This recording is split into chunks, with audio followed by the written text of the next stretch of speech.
Welcome to the South Florida Saltwater Fishing Report. I'm Heath, and it's time to get into the bite.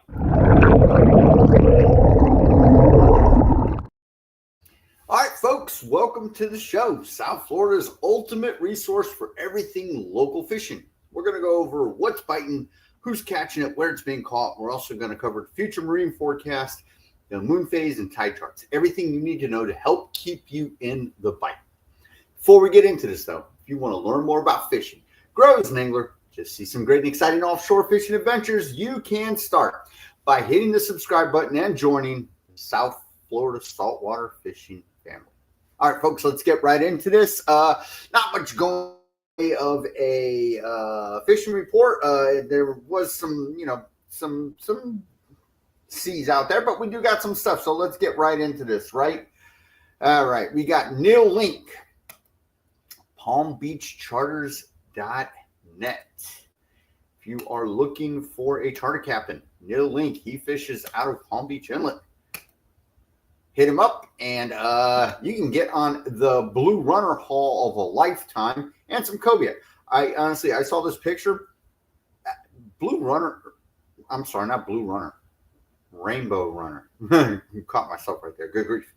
I have never seen a Rainbow Runner haul quite like this. Normally, it's an incidental catch. You might get one or two. Hello, how you doing? You might get one, but there's, I'm going to bother counting. Yes, Neil Link, palmbeachcharters.net, the Rainbow Runner haul of a lifetime. I mean, wow, insane. And a cobia. All right. Thanks for the submission, Captain, and we shall move on. So, so that's our reef, right? The reef, the snappers are going off. I've seen lots of yellowtail being caught. The mutton snapper are starting to show up. But like I said, we don't got much of that, so we are going to hit up our pelagics. Let's go. Stop. Let's go with the pelagics. We will start with Mike out of Jupiter, the Jupiter Ledge, big old jumbo butterball, blackfin tuna right there. Nice job right there. So the big tuna have arrived. You're going to have to jig them up or live bait them, but they're around. Trolling form, you're more than likely going to get, you could pick one off. Hey, Pedro, how you doing? Good to hear from you. Thanks for showing up, boss. You're more than likely going to have to jig them up, live bait them up. Trolling, you might end up with the footballs. So here we go. Let's see. St. Lucie, Chris, 4 tuna and some banded rudderfish, he says. Did not catch the tuna with the LP that you see right here. That's pretty funny. So great job. Yes, thank you, sir. I appreciate it. Yes, like I said, the black fins are showing up. They're big. The bigger ones tend to be a little bit down deeper. They're not always up on top, but hey, now is the time of year to pick them off and get your tuna fix in because they're the bigger ones. They're not the ones that are that big. But like I said, if you're trolling for them, you're more than with the footballs. Oh, here we go. Todd, jumbo kingfish, fire up the smoker. Wow. I mean, that's a good king right there. Going home with plenty of meat. And Todd also off Palm Beach. What do we got here? We got a couple, like I said, the big blackfin have shown up, right? So your pelagics, you're looking at this time of year, we're looking at the mahi and the tuna head offshore. The reef is probably going to be full of scattered weeds. So trolling a reef, planer trolling and all that stuff could be a little difficult. All right, here we go. Ray, Miami, Key Biscayne, he got the pair out there in 950 feet. He said he was trolling ballyhoo. So there you go. Like I said, the mahi are here, folks. Let's go get them. It's that time. Yes, did he say yes? 950 trolling ballyhoo. All right. So again, mahi will typically hit lures, but if they're not, make sure you got a couple of different tricks up your bag. Sometimes they'll only eat live bait. Sometimes you'll see them and they won't eat nothing. There we go. Jim, 4J's charter out of Boynton Beach. So again, another charter captain showing off his catches. If you're in the Boynton area looking for a charter, check out Jim on 4J's Charters. If you cannot get a hold of him, get a hold of me and I can try. He's got the Donkey-licious Amberjack right there. And again, like I said, another solid blackfin. So these are the size blackfins you're going to get. But again, they're not up on top really. They're pretty much down deep, hovering over the bottom, eating all the squid and feeding. These are the females. So, you know, hey, great job, Jim. Keep them customers happy. And here we go. Gwen showing off her massive 2.6 pound blackfin. So like I said, again, if you're trolling, you will more than likely end up with the footballs. Not complaining. So here's the thing, right? And this is pretty much it for our fish that we're going to show. So good job, Gwen. Hey, listen, it happens to the best of us. Sometimes we, you know. So footballs, right? They haven't eaten as much fish to get to that big jumbo size tuna. So just consider that. However, tuna and the flavorfulness depends upon the fat content of the fish. So yeah, I prefer steak though. But you know, hey, if the footballs are all you're picking off, hey, there's no sense in complaining, right? All right, so that was our fish. So we are in mahi and blackfin tuna time. It's not going to last real long. It's several weeks, but they're here. Time to go out and get them. Okay. And you know, keep your options open. Sometimes the conditions aren't right for one or the other, but definitely that time of year. Also, like I said, over Reef, we've got yellowtail. I'm seeing lots of them being caught. Yellowtail, mix of yellowtail and porgy going on. The mutton snapper are definitely you know, here, and the bite is going to get hot the closer we come to the spawn of the mutton snapper. We've also opened up what was it? Today's the 13th, right? So 2 weeks ago, we opened up grouper and tilefish, blue line tilefish. So don't, you know, put those off. Keep your options open. Bring your electric reels.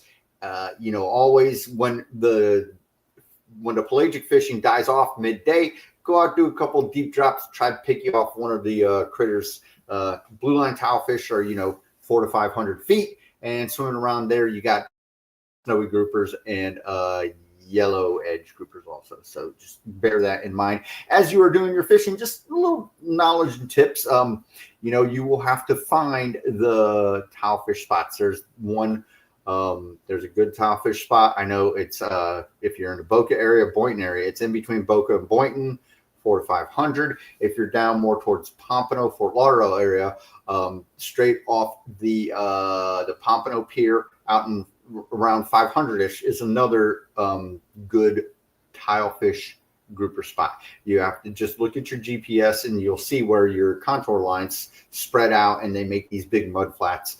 And you drop down. Best bait is bonita, little bonita chunks with the skin on, or squid. All right, there we go. So let's get right into it, folks. That's what it is. Now I know coming up this weekend, we are looking at it. Going to start getting two things are going to happen. It's going to get really hot. It's going to get in the 90s. It's going to feel like it's 100. But this is going to be our best weather weekend so far this year, I would say. So let's get right into that, and I'll show you what I mean. Now, again, it is just a weather forecast. Everything could change and turn into total crap. Hopefully not. All right, so here's what we're looking at right now today. Let's get into tomorrow. Tomorrow morning, right? Winds blowing from the northwest. So we're going to create a swell. We just had all this rain pass us. We got, you know, all the rain is past us. So the chances of our rain are going to diminish greatly as of tomorrow. Tomorrow there's like 10%. And then throughout the rest of the week, there's like no chance of rain. So we took care of our rain. We got some of the wet stuff, cleared out the drought, and now so northwest winds tomorrow, right, which will definitely dampen down your seas and then turn it into nothing again. Now, this is windy, folks, windy.com. If you are new to the show, all these websites we're going to use are in the description. Windy is a very good one. They kind of follow. It's a weather forecaster, so you know, take it for what it's worth. Of course, you know, the best way is to stick your head out the window and see the reality of it. If you have not used Windy before, down here is a color-coded chart. So if we see purple, right here, purple means there's no wind. Lighter blue aqua color means, you know, less than 10, in between 5 and 10 knots, right? Up here, as you see the green down there, you know, in double digits. Okay, so that's how you use it. If you're on a PC, you just click where your little hand is, and it'll give you actually what it says at that particular time right there at that place, right? So let's say, for example, tomorrow we're going fishing. We've got a southeast wind off of Boca Raton, right? Over to Deep Reef, 4 knots from the east. Perfect weather conditions. So we're looking good. Whole West Coast, of course, you know, now they've got their wind pulling towards them, which is going to give them a little chop. But, you know, the West Coast is a different beast. It's very shallow throughout state waters. You got to get miles offshore to get into any type of water out there. And the same with as you head further up the state. On the Tri-County area, we have that reef that drops off to 300 feet within, you know, within 2 to 3 miles offshore. All right. So let's focus on our weather, right? So this is tomorrow afternoon. Tomorrow morning's looking great, right? Thursday morning, again, a southwest wind. So our seas are definitely going to lay down a lot with this wind coming from the west and then shifting in the afternoon. Now that wind shift could bite, so just be aware of that. Wind changes always do weird things to the bite, but we want this east wind, right? Because what that's going to do is that's going to push our all the debris, the sargasso bloom, that's going to push us towards us and have it clump up. So having that west wind in the morning and then it shifts will actually help those seaweed patches clump up, and you know, we can get out there and find the mahi hanging out underneath them. Now again, a tip: if you are running and gunning, you're looking for mahi, right? Let's say you run across a seaweed patch. If there's no bait under it, there's going to be no fish. Don't bother. You know, roll up, make sure you got lines in the water when you're at least 100 yards out. Roll up to it. If you get picked off while you're rolling up to it, cool. Try and get close enough. See if there's bait, little dwarf jacks, little amberjacks, banded rudderfish, anything that's, you know, good size to eat. If they're not hanging out there, especially the almacos. Everybody's trolled by seaweed patches has definitely picked off an almaco on an artificial. If those fish are not there underneath those seaweed patches, don't even bother. There's not going to be any. You got to have bait to have predators. Okay, so this is Thursday. Weather's looking good. Again, like I said, we're in dry, hot air. Friday, again, winds pulling, coming from the southeast and then turning westerly the further up the state you go towards the Vero, Port St. Lucie area, right? West Coast looking dead. Tampa Bay, you know, they got their kingfish run. I've seen some good kingfish come off of the Skyway bridge fishing crew there lately. Everglades National Park looking good. The Keys got some elevated winds, but it's not too bad, right? So if we go lower Keys, 7 knots from the east, which isn't too bad. And again, the Keys are shallow water till you get, you know, 7 miles offshore where the reef line starts. So that's Friday morning. Friday afternoon, the wind tends to die down in the Tri-County area, and it sort of pulls west, and it's really having nothing. And going into the weekend is where the weather is probably even going to get better for us. So, we'll see. There I go. Speaking before we looked at it. So, Saturday morning looks like the wind's coming from southeast. It's a little bit elevated, right? At this point, we're looking at 7 knots from the south, down in the Keys, the lower Keys especially. They look like they got more, 11 knots from the southeast. And then it tends to die down. It looks like it wants to die down as the afternoon comes up. More up north, Vero and everything, they're getting an easterly wind. That's, you know, low double digits, 10 knots. Sunday morning. Oof, we got dry weather, but it looks like we're going to have some wind. But that might not be indicative that the seas are going to be horrible. So you know, in between Miami, Fort Lauderdale, 11 knots from the southeast, more towards Palm Beach, 10 knots from the south, and as you can see, it starts heading from the southwest the further up the state you go. So their seas will definitely be more tame than it will be down south. That's Sunday morning. Sunday afternoon, it's looking pretty much laid down nice, which is a pattern that we're seeing now, right? Looks like it's a little bit more windy in the morning as the night progresses into morning, and then as the afternoon comes on, the sun heats up everything. The wind tends to lay down. All right, Monday back to low double digits inshore, though. However, it looks like a little easier, going 6 knots from the south.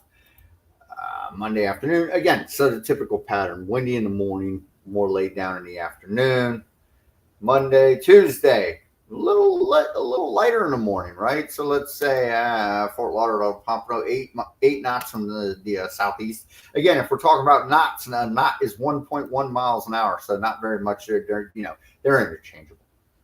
Then Tuesday afternoon, winds from the southeast, low double digits, 9 knots. So yeah, again, 10 miles an hour. All righty, and Tuesday, lower keys are getting it, upper keys, middle to the upper keys, not so bad, right? All right. Now let's go back to tomorrow morning, and let's look at our waves, see what the ocean looks like, right? So it's actually fairly nice, especially inshore towards Fort Lauderdale. You're looking at 1 foot waves heading southwest at a period of 2 seconds. So it's a very short period, so it will be choppy, right? The further offshore we go, let's say Palm Beach, we've got a 2 foot wave at a 4 second period.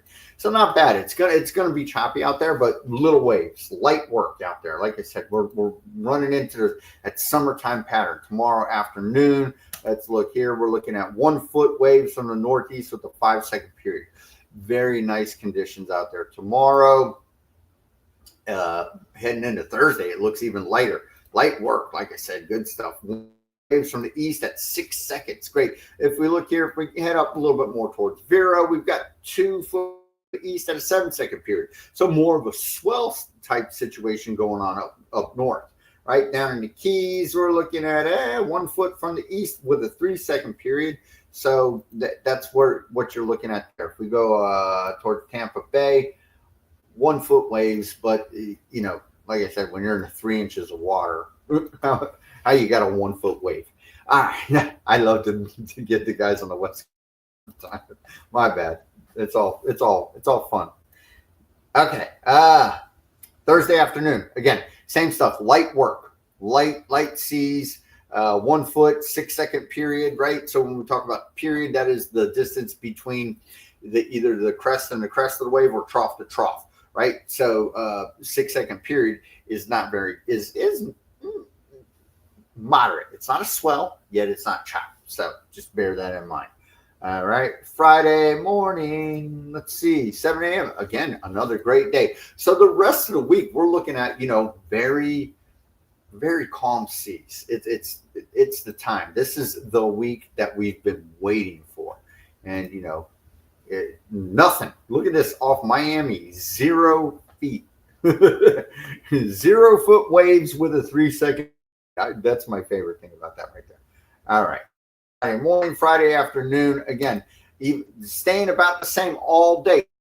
With the winds picking up overnight, and then in the morning, it's not really affecting the, disturbing the ocean too much. If we head down to the Keys, 1 foot waves, man, very good, all up and down. Then let's look at Key Largo again, 1 foot at 3 seconds. So it's, little light stuff right now. As we head into Saturday, of course, we got a little bit of a pickup, right? But we still got 1 foot waves up in the Tri-County area, down off the south, the southern end of the Keys, 2 foot at 4 seconds. So as you approach the Reef, more north end of Key Largo, 1 foot, right? Tampa Bay, look at this stuff, beautiful, 0 foot waves at 3 second period. Everglades National Park, always looking great. Naples, nothing. Vero Beach, you're looking at like 2 foot waves. Yeah, 6 second period, right? Heading from the southeast. So we're looking good. This is Saturday morning, Saturday afternoon, even lets up even more, back to that 1 foot at 4 seconds. We head up a little bit north to Stewart area, Treasure Coast, 1 foot at 5 seconds, folks. Looking beautiful this whole week. Sunday, it looks like it's still 1 foot, right? If we head up to Palm Beach area, 1 foot at 4 seconds, not bad. From the southeast too, and those southeast waves are good because that again pushes all of the debris and forms weed lines and clumps, so we can get out there and get a line wet and try and get on that mahi bite, especially. Sunday afternoon, again, lets up more. So we're seeing this pattern. We're saying about 1 foot waves, 1 to 2 foot waves, all throughout the weekend.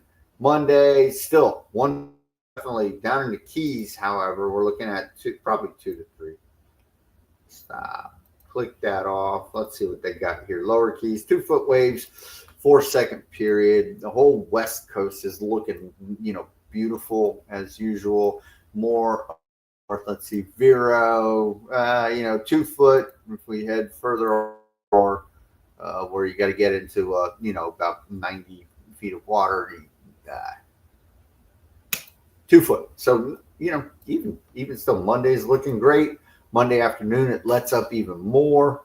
Tuesday morning, we're back to those 1 foot seas. So we are in the time of year where this is going to be your opportunity to get out, whether if you're working and you can get out and put in a few hours after work before the sun sets, hits that gray hour and the sharks come out and really start making it miserable, or if you've only got those 2 days on the weekend, make sure you're ready to roll Friday night. If you're heading out Saturday, if you're doing it Sunday, make sure everything's good to go. Get out there, check out when the sun's rising, and make sure you're hitting the water and heading out, 15, 20, 30 minutes before sunrise. As you've got your early morning golden stuff coming up. As soon as that sun cracks, make sure you're out there trying to hunt down your pelagics. Like I'm telling you, folks, get out there, get on that early mahi bite before everybody pounds those weed lines and they dive down deep and stop biting, right? So that's my opinion on that. And Tuesday afternoon, still looking great. All right. So again, now let's go over our rain. Like I said, we are dried out now. This is what just passed us, all of this rain here that we took over the last couple of days. So we're tomorrow afternoon, dry. It may be one of those summer showers where it rains for like 5 seconds in your neighbor's yard, but not yours. That's what we're looking at, if anything, over the next week. As you'll see, dry. Friday afternoon, dry. Saturday, even drier.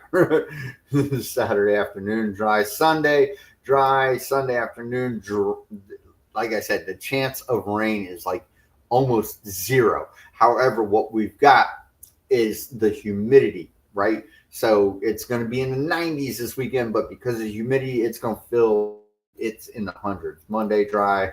Tuesday, dry. So rain's gone. Turn the sprinklers back on. Feed the lawn because the rain is not going to happen over the next week, folks. All right, so that's windy for us.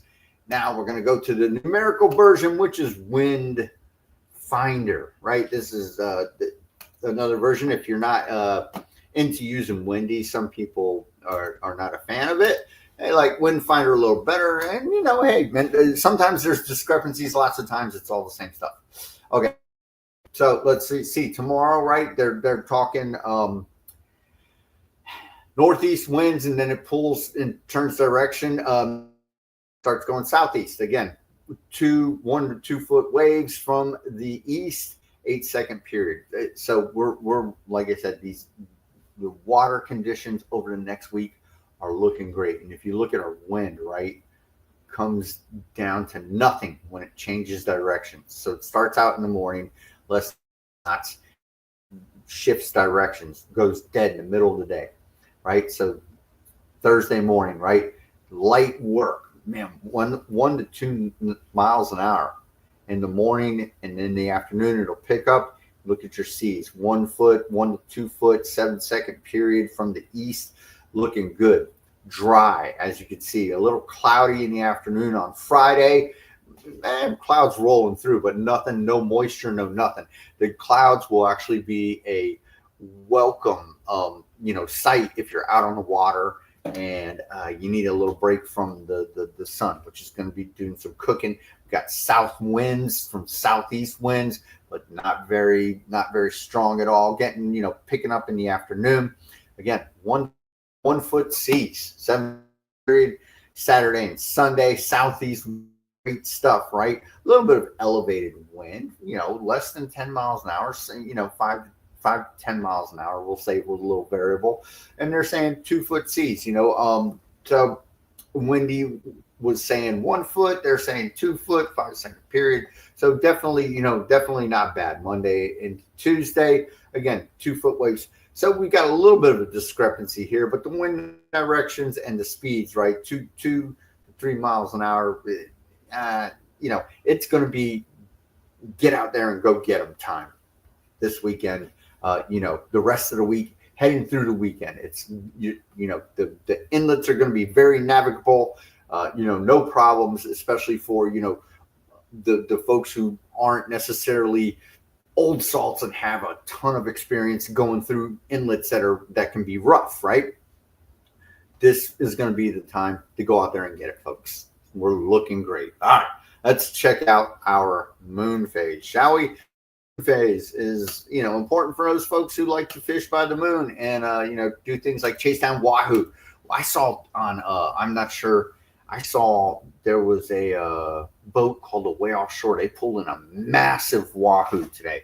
They didn't have a scale, but they said it was 71 inches and like I don't even recall, like 30 inches round. It was a big boy.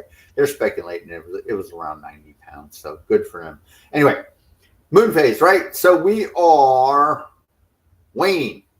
What does waning mean? Waning means you are heading towards the dark side of the moon. That means we've already passed the full moon. We're heading towards the dark side of the moon, the new moon. Waxing means you are heading towards the full moon, the bright side. So right now we're at 99%. So over these next couple of days, with the moon starting to pass and change phase, you're going to have a good chance. We just passed the full moon. So on the other side of the full moon, like tomorrow, we're at 96%. Thursday, we're at 92%. These are those days you'll want to try and get off that deep ledge and maybe try and pick off a wahoo, right?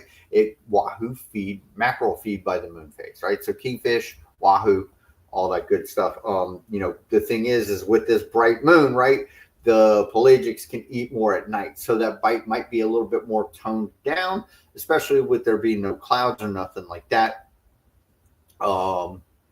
So just bear that in mind. If the bite is a little slow, just be patient and put in your time. And like I said, as we head towards the weekend, this is Wednesday, Thursday. This is Friday. So Saturday, we're at 78%. Sunday, a little less. These are heading into Monday. We're at about 59%. Tuesday, we're at the half moon, halfway mark, 48%. So heading into the latter part of next week, the moon will shine less. The mahi and the tuna will probably tend to chew a little better as we head into the latter portion of next week. Hopefully the wind, the weather holds out. But don't fish by the moon phase when you got that chance, this weather break like we haven't really had in quite a while. You're going to want to get out there and get a line wet. All right, so that's our moon phase. It's looking good for the wahoo bite over the next couple of days. Let's check out the water flow and see if that is on our side. So water flow is our tide charts, and it's very important for when you are fishing a inlet, right? Especially if you're a land-based guy fishing from a jetty. The boats, if you're out in front, right, you're fishing the reef, you're jigging, you're trolling, you're trying to hit that water flow spot. The tide has to be going out. So right now, as you can see, as day breaks, you're in the middle of the tide coming in. The same thing as night falls. The tide is coming in. You cannot fish an inlet when the tide is coming in. You will catch nothing. The tide has to be going out.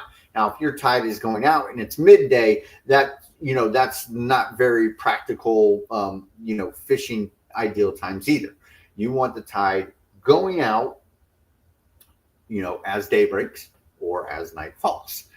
That's how it works. And what happens, the phenomenon that works is that the tide going out pushes out all the sediment, pushes out chlorophyll, pushes out microorganisms, phytoplankton, everything that the little bait fish come in and eat, and then the predators come in and eat that. Just the same concept as what I was telling you about the weed lines. If there's no bait fish there, there's not going to be any mahi there. That don't waste your time. So again, tidal flow, right? Very important, especially for the land-based guys, man. I see people as I'm leaving the BOCA inlet, you know, I see people fishing the incoming tide all the time. You know, I feel bad. I wish I could tell them, guys, you're gonna catch water, or you're gonna get snagged on the bottom and catch a rock. That's all you're gonna catch when that tide's coming in. All right. So as we head towards the weekend, you can see that the tide change is happening. Saturday, you're right at the slack tide as the sun comes up, and as night falls, right at dusk, you've got more of an opportunity, right? So if you're heading out after work and you're gonna you know, do some jigging and stuff, that tidal flow will be right there. If you want to get out there, maybe drift for some muttons, get out in the 200 to 300 range, try and you know, get you some butterball, blackfins going on, something, right? And Sunday, you'll be at the end of the flow. So you'll be fishing the slack tide as the sun rises over the weekend, and heading into next week, you will have, during the week, you will definitely have the outflow going on your, being beneficial to you as the day breaks, and not so much, over here, I was wrong. The tide's coming in Saturday. So as the week progresses, I apologize. As the week progresses, you will have more prime fishing, that water flow as the sun comes up and the sun goes down. It'll be, you know, Monday, Tuesday, you're probably looking at daybreak being right around here in your tidal flow, and right around here as night falls. So definitely, you know, the fishing, the water flow is more of a next week thing, not so much this weekend. All right, folks. So that's that. All right. So that was fun. And, you know, hey, good stuff. I'm looking forward to a fishing report next week. Speaking of fishing reports, right, folks, before we get out of Dodge, let me just mention one thing. If you're in the market for fishing apparel, right, go and check out our sponsor, WindRider, right, for some South Florida saltwater fishing gear. These are those UPF 50 shirts. They come with hoods. You can get them with a gator built in, a hood. It also, the most important thing about it is it's got the South Florida saltwater fishing logo. You can get them customized. You can get these ones. You can get them with just a hood. You can get the logo on the front, on the back.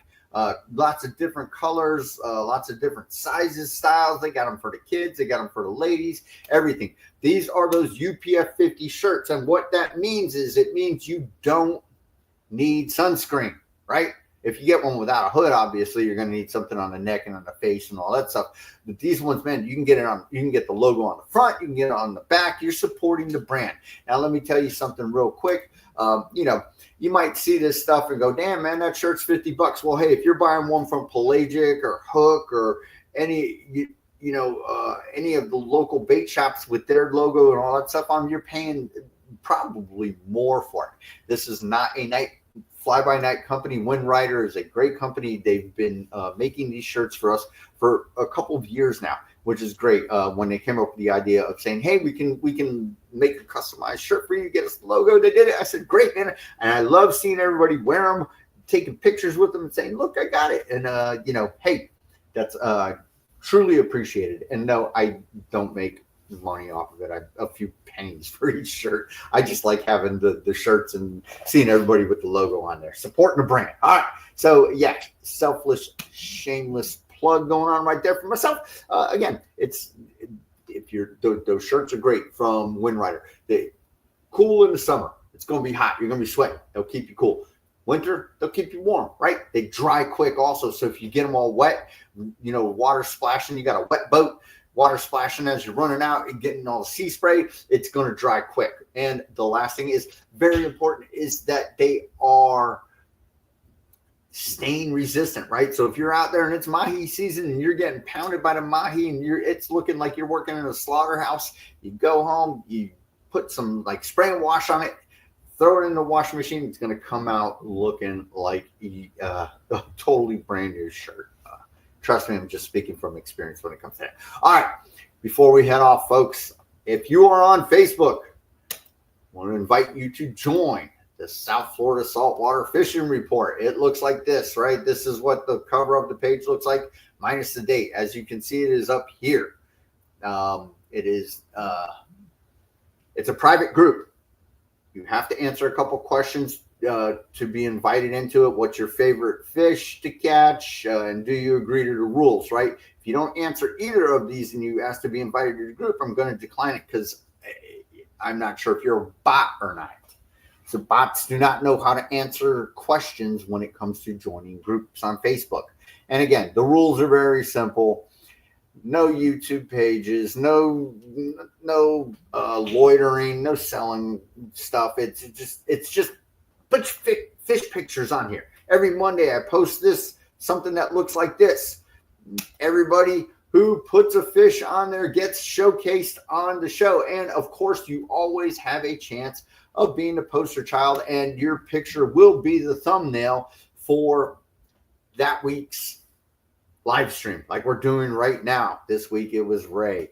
He had a couple of nice mahi. Perfect. Good chance. Great thing. So again, join the South Florida Saltwater Fishing Report. And yeah, you know, when it comes to the YouTube videos, hey, if you got a YouTube channel you want to promote, definitely let me know. You know, guys like Jason Reef, Guggen the Pro Offshore, definitely a great guy, super knowledgeable.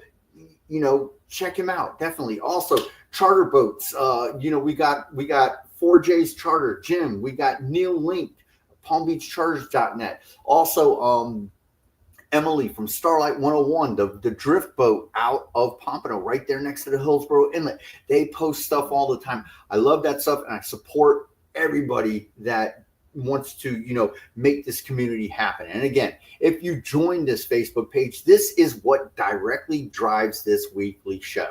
So, you know, I do see other information, but everything that we get, I pull from the Facebook page and we make it happen week after week after week. And of course, everybody who shows up, says hi, and watches, you know, even if it's for 4 or 5 minutes or 30 seconds, hey, I truly appreciate it, folks. All right. That about does it for this show, folks. Hope everybody gets out there and does some slaying this coming week, especially this weekend, you know, for those folks that work, you know, on a job, because we all got to have them. Get out there and get it done. All right, till next Tuesday, South Florida Saltwater Fishing. Going wherever the cool wind takes us.